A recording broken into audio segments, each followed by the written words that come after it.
All right, folks, grab your favorite snack, settle into your comfiest chair, and let's talk about the latest in handheld gaming tech, the Asus ROG Ally X. If you're considering swapping your trusty Steam Deck for this shiny new device, you might want to hold off till you finish watching this episode. After spending some serious time testing and tinkering, I've got the scoop on why your Steam Deck should stay right where it is in your hands. Key specs at a glance. First, let's get into the nuts and bolts of the ROG Ally X. This beast is powered by the AMD Z1 Extreme APU, paired with a whopping 24 GB of DDR5 RAM clocked at 6,400 MHz. It boasts a 7-inch, 120 Hz display and a hefty 1TB PCIe 4.0 NVMe SSD for storage. Running on Windows 11, it includes handy features like embedded controllers, 3 performance modes, and dual speakers. Priced at $799, it sounds like a dream, right? But hold your horses, there's more to the story. Design and aesthetics.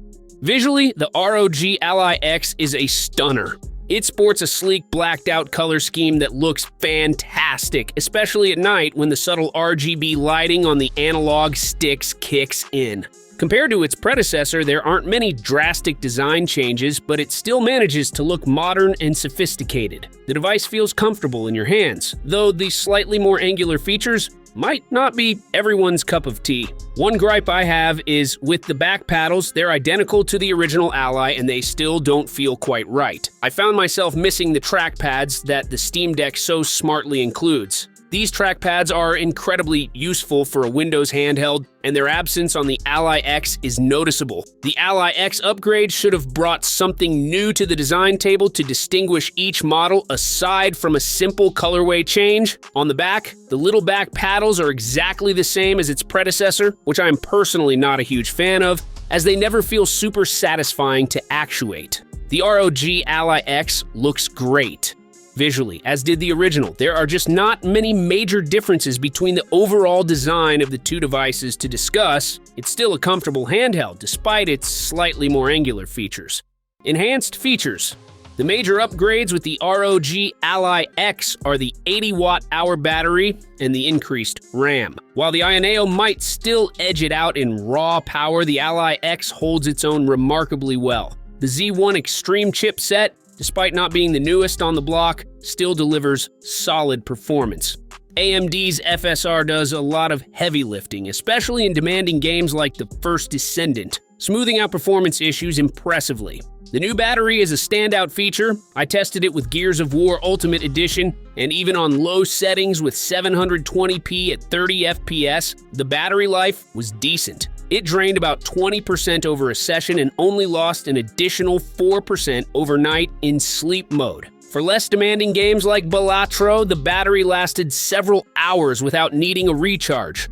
This extended battery life is a significant selling point, especially for gamers on the go.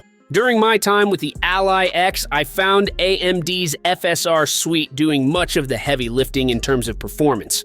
AMD has also ensured that its flagship handheld chip is treated to the best. Frame generation in The First Descendant made it one of my favorite ways to play the game, smoothing performance issues out with no trouble. This isn't a bad thing, as with the frame generation on, The First Descendant outclassed the technically more powerful 32 GB Ioneo 2S. Even with the raw power of the expanded hardware, the ROG Ally X was able to pull in some decent results. The Z1 Extreme has plenty of power left in the tank, and I think the Ally X is the perfect example of showcasing it. It might start to find itself outclassed in providing raw power in the future, but you shouldn't be too concerned that it's not had a big chip upgrade. Until AMD's next-gen chipsets land in Steam Deck rivals, the Ally X is just about on par with every other handheld on the market, like the Legion Go.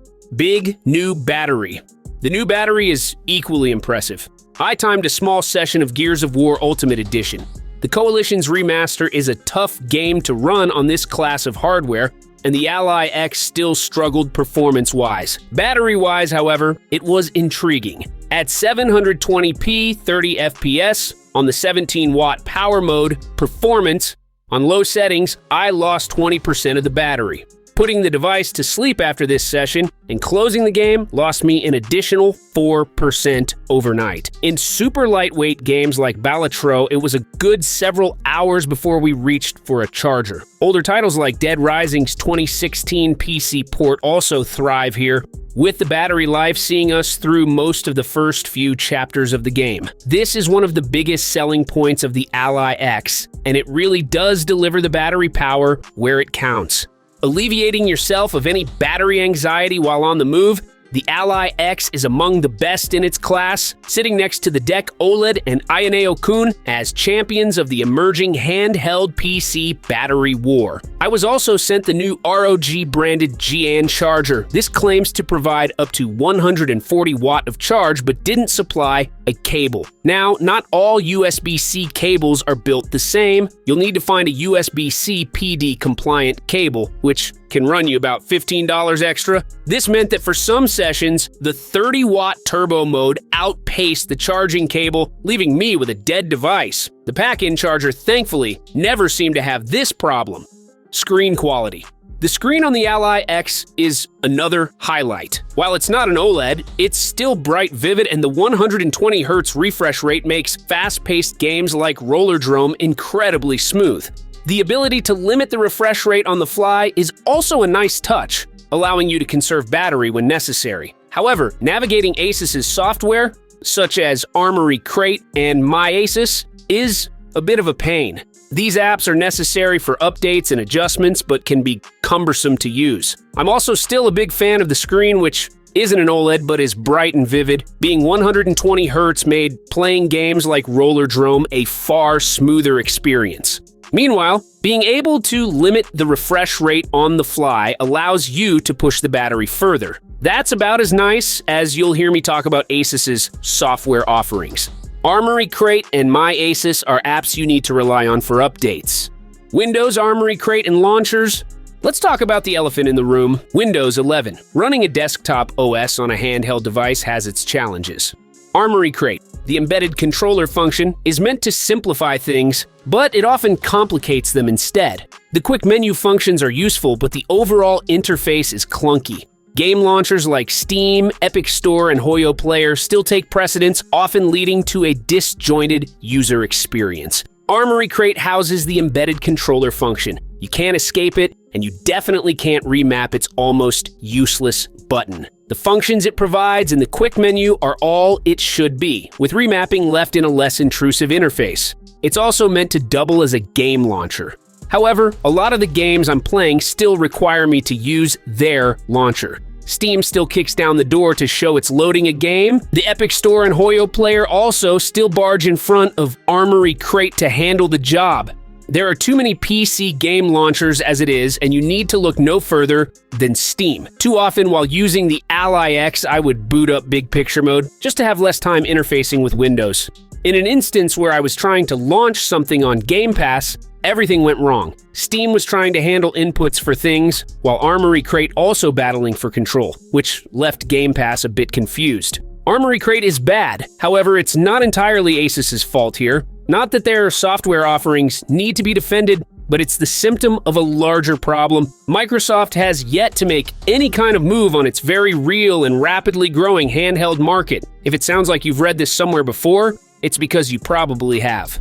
The Legion Go and its launcher? Just awful. Ayaneo has gotten better, but the user experience is still sullied with mistranslations and haphazard implementation. Outside of big picture mode, Steam is still made for a mouse. It shouldn't be on Asus to provide this to us. They're doing it because they have to. Asus's strengths have never been in its software. On Microsoft's own platform, it is easier to add non-Steam games to your library, organize them, and then use Steam Big Picture Mode to launch everything from there. Valve is showing everyone up on Microsoft's home turf. Gaming performance. Even with its impressive specs, the ROG Ally X doesn't always outshine the Steam Deck. For games like Cyberpunk 2077, even with the Steam Deck preset, 720p is still the optimal resolution. The additional horsepower helps, but there are still noticeable dips in performance during intense scenes. AMD's FSR 2.1 helps stabilize performance, but it's not perfect. In a head-to-head with the Ioneo 2S, the Ally X holds its own but doesn't significantly outperform it.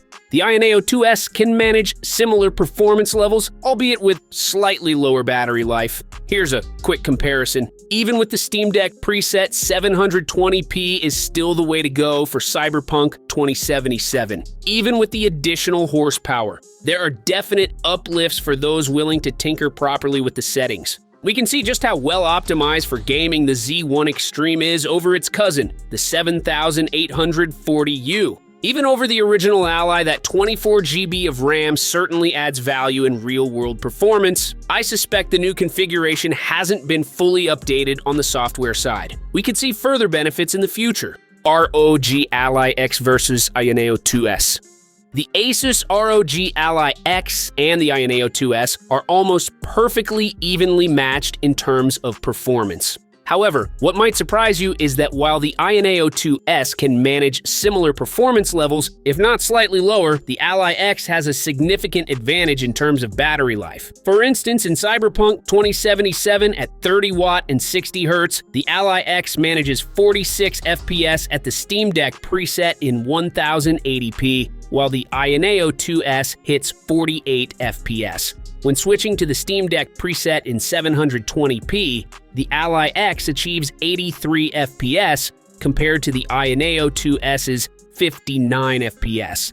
At low settings in 1080p, the Ally X runs at 42 FPS, whereas the Ioneo 2S only reaches 26 FPS. With FSR quality enabled at low settings in 1080p, the Ally X reaches 51 FPS, outperforming the Ioneo 2S's 41 FPS. At medium settings in 1080p with FSR quality, the Ally X runs at 44 FPS, slightly ahead of the Ioneo 2S's 40 FPS. At low settings in 720p, the Ally X hits 58 FPS, compared to the Ioneo 2S's 56 FPS. With FSR quality at low settings in 720p, the Ally X manages 79 FPS, while the Ioneo 2S reaches 60 FPS. At medium settings in 720p, the Ally X achieves 56 FPS, closely matched with the Ioneo 2S's 55 FPS. Finally, with FSR quality at medium settings in 720p, the Ally X attains 70 FPS compared to the Ioneo 2S's 60 FPS. ROG Ally X versus ROG Ally. Both handhelds are just about evenly matched when it comes to performance, with the Ally X's massive RAM capacity not really giving it much of an edge in real-world gaming performance. For instance, at medium settings in turbo mode with a resolution of 1080p and a refresh rate of 120 Hz, the Asus ROG Ally X achieves 43 FPS compared to the original Asus ROG Ally's 49 FPS. Using the Steam Deck preset in turbo mode at 1080p and 120 Hz, the Ally X hits 48 FPS, while the original Ally gets 47 FPS. At high settings in turbo mode with a resolution of 720p and a refresh rate of 120 Hz, the Ally X runs at 52 FPS, whereas the original Ally reaches 55 FPS. Evil West? Evil West isn't the best running game, even on decent hardware.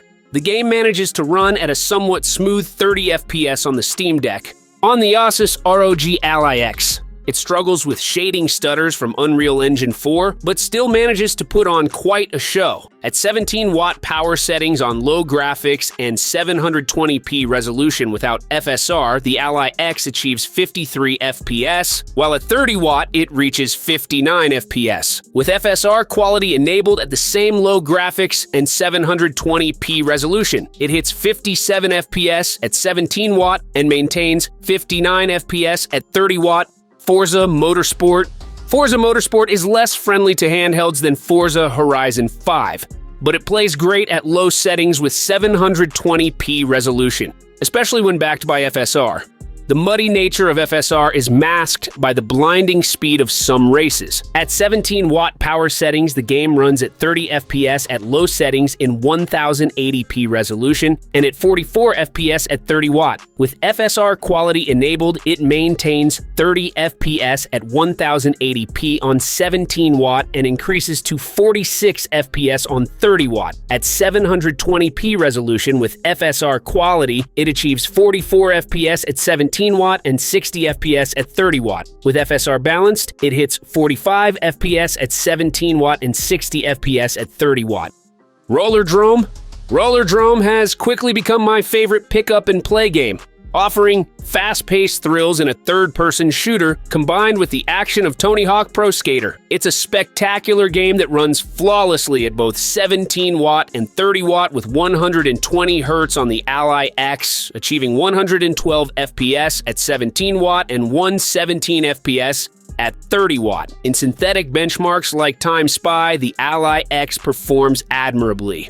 It scores 3,396 compared to the original Ally's 3,114, showing a slight edge in raw power. However, in real-world scenarios, this difference isn't always noticeable. Synthetic benchmarks. In synthetic benchmarks like Time Spy, the Ally X performs admirably, scoring 3,396 compared to the original Ally Z1 Extreme, which scores 3,114. These benchmarks indicate that the Ally X has a slight edge in raw power. However, in real-world scenarios, this difference isn't always noticeable. Should you upgrade? So, should you trade in your Steam Deck for the ROG Ally X? In a word, no. While the Ally X has some impressive specs and features, it doesn't offer enough to justify the upgrade. The Steam Deck remains the better choice for most gamers thanks to its cohesive software experience and overall usability. The performance speaks for itself. Sure, some games run much smoother than on the ROG Ally, but the X is an expensive question. Is $800 worth it for a few frames more? While the battery life and additional RAM are a boon, it's not worth ditching your current handheld for. If you're on the Steam Deck, you're not missing out here. Yes, Game Pass and access to unplayable multiplayer games is a nice thought. However, the far better thought-out user experience on the Steam Deck is still too much to give up altogether. Verdict. In conclusion, the Asus ROG Ally X is a solid handheld gaming device with some notable improvements over its predecessor. However, it doesn't do enough to dethrone the Steam Deck. The combination of Windows 11 and Armory Crate complicates what should be a straightforward gaming experience. Until Microsoft makes a concerted effort to optimize Windows for handheld devices, the Steam Deck will remain the king of this space. The ROG Ally X has its strengths: excellent battery life, a great screen, and powerful hardware. But these are overshadowed by the cumbersome software experience. If you already own a handheld device, especially a Steam Deck, the Ally X isn't a must-have upgrade. Stick with your Steam Deck and enjoy a more polished and user-friendly gaming experience. Don't forget to smash that like button and hit subscribe for more epic gaming tips. Ring the bell so you never miss an adventure. Let's keep this gaming party going.